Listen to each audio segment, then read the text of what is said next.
今回は、8月の誕生石である、ペリドット色を使って、爽やかで上品な、バッグチャームを作る動画です。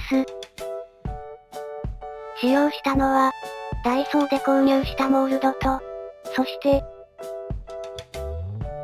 もちろんレジン液は、星の雫。着色剤は、宝石の雫です。さてこちらが、ペリドット色。繊細で透明感があります。完全に緑茶風。ジャパニーズお茶を、注ぐような感じですね。それでは今回も、奥さんの作業を見守りつつ、ペリドット、という宝石について、お話ししましょう。宝石言葉は、癒し、安心、平和、夫婦愛などの、優しさや、愛に、満ち溢れたものが多いです。そして毎度おなじみ、コードの話。まあ 6.5 から7ぐらいなのでそんなに硬くない。なので保管、着用に関しては、少し気を使う必要があるということ。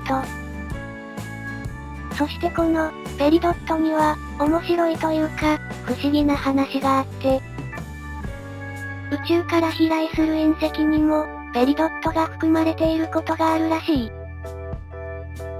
遥か遠く、彼方より飛来する可能性があるとか、神秘的です。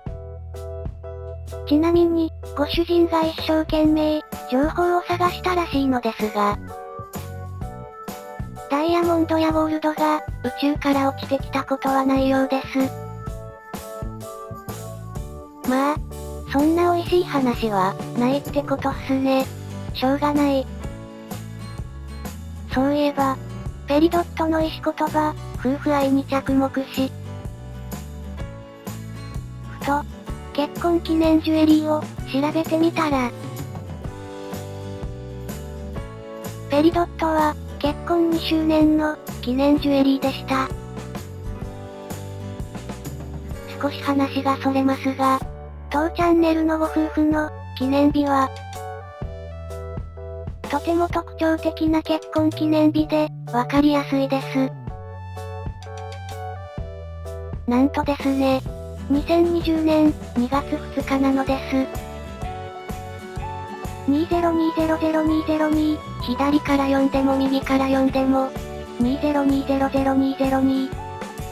この特徴的な日付を気に入った人は、世界中にいるんじゃないかな？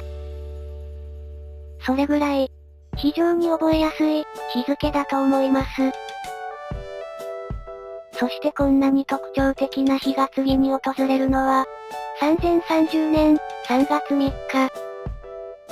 あとは2222年、2月22日もなかなかにいい日付かもしれない。うちのご主人は、こんなことを、真剣に考えるようなお人柄で、そして奥さんは、それを許容する、お人柄だったということです。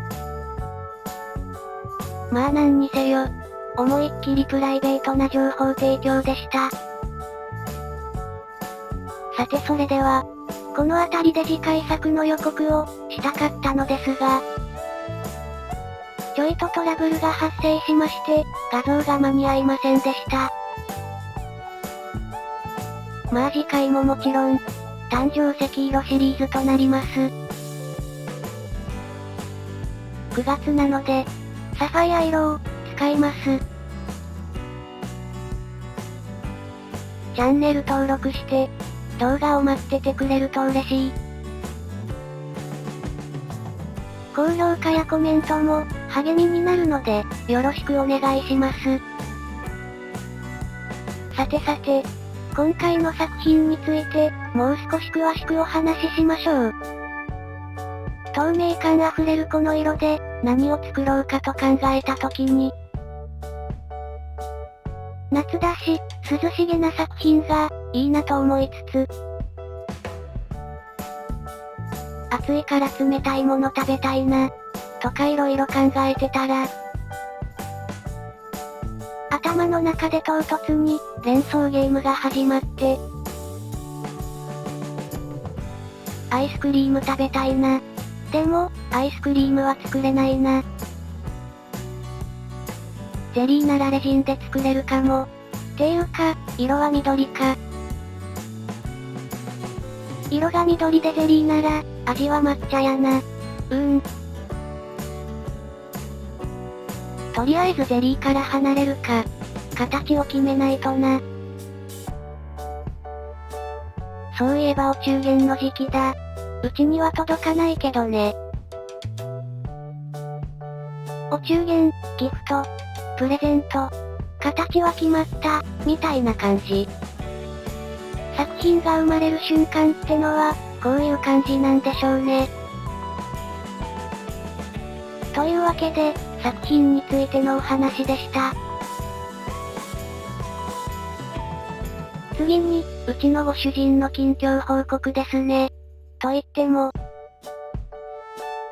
今ご主人が興味を持っているのは、株で、日々、株の情報をチェックする日々を、送っているんですが、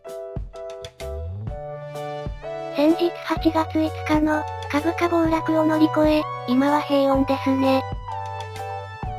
不動心で、鬼ホールド&こっそり買い足しで、全体的には、プラス。まあ初心者にしては、御の字でした。ちなみにご主人のスタイルは、信用取引を使わずに、長期保有前提の、配当金狙いですね。もちろん、積み立て投資もやってます。いわゆる、オルカンですね。20年後に笑顔になれればいいなぁと思い、長期保有してみます。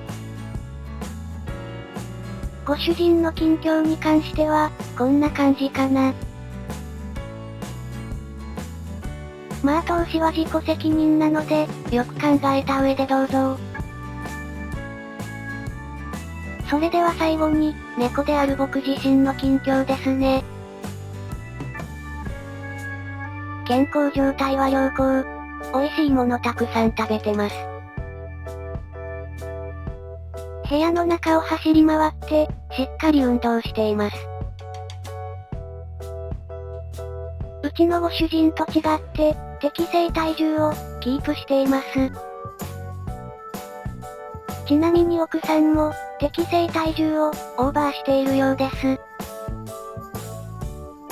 という話はさておき、この作品もそろそろ完成です。今回のエンディングも、僕の可愛い姿が見られるので、最後の最後まで、見ていってくれると嬉しい。ではまた、次回の作品で会いましょう。